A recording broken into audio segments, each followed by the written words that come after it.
নির্বাচনী পরিবেশ সুষ্ঠু রাখতে কুমিল্লায় ৩৪৩ চাঁদাবাজ ও সন্ত্রাসীর তালিকা তৈরি করেছে পুলিশ। তাদের ধরতে চলছে যৌথ বাহিনীর অভিযান। তবে তালিকাভুক্তদের কতজনকে এই পর্যন্ত আটক করা হয়েছে তা জানায়নি পুলিশ। কুমিল্লায় ১৫০০ ভোট কেন্দ্রের অন্তত অর্ধেক গুরুত্বপূর্ণ হিসেবে চিহ্নিত করেছে প্রশাসন। সংসদ নির্বাচনের প্রচারণা শুরুর দিনই কুমিল্লা ২ আসনে সংঘর্ষে জড়ায় বিএনপির প্রার্থী সেলিম ভূঁইয়া ও বিদ্রোহী প্রার্থী আব্দুল মতিনের সমর্থকরা। এই ঘটনায় ৭ জনকে আটক করা হয়। এরপরই সন্ত্রাসীদের তালিকা করার কথা জানায় পুলিশ। তৎপর হয় যৌথ বাহিনী।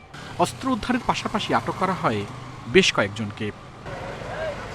কুমিল্লা ১১টি সংসদীয় আসনে মোট ভোটার ৪৮,৮০,০০০, ভোট কেন্দ্র ১,৫০০-এর বেশি। এসব কেন্দ্রে অন্তত অর্ধেক ঝুঁকিপূর্ণ। ভোটাররা বলছেন, পরিস্থিতির উন্নতি না হলে প্রভাব পড়বে নির্বাচনে। কেন্দ্রগুলো তো একটু নির্বাচনের দিন তো খুবই একটু কড়া করে থাকতো এবং সেনাবাহিনী তো অবশ্যই থাকতো। প্রত্যেকটা কেন্দ্রে যাতে নিরাপত্তা থাকে, যাতে মা বোনেরা সবাই সুষ্ঠুভাবে ভোট দিতে পারে। এদিকে নির্বাচন সুষ্ঠু করতে সন্ত্রাসী অস্ত্রধারীদের দ্রুত আইনের আওতায় আনার দাবি জানিয়েছেন বিভিন্ন দলের নেতারা। সন্ত্রাসী তালিকা হয়ে থাকলে বা যদি কোনো কারো কাছে অস্ত্র থেকে থাকে, অবশ্যই সন্ত্রাসীদের গ্রেপ্তার হোক বা অস্ত্র উদ্ধার হোক, সেটি আমরা চাই।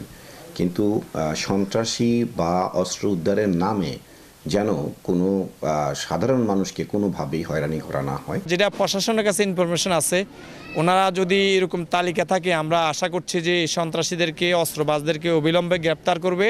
বিশ্লেষকরা বলছেন, আইন শৃঙ্খলা পরিস্থিতি নিয়ন্ত্রণে বাহিনীগুলোর পাশাপাশি দায়িত্ব নিতে হবে দলগুলোকেও।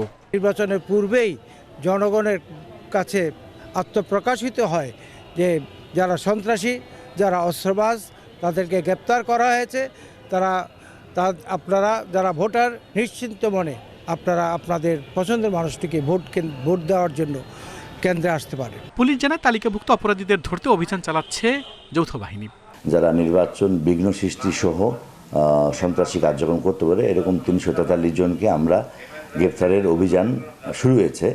আমাদের এই তালিকা আমাদের সহ বা আইন শৃঙ্খলার জন্য যে বাংলাদেশ সেনাবাহিনী, বিজিবি এবং আমাদের পুলিশের সদস্যরা এটা নিয়ে মাঠে নেমেছে।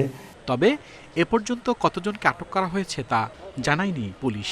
Independent news desk.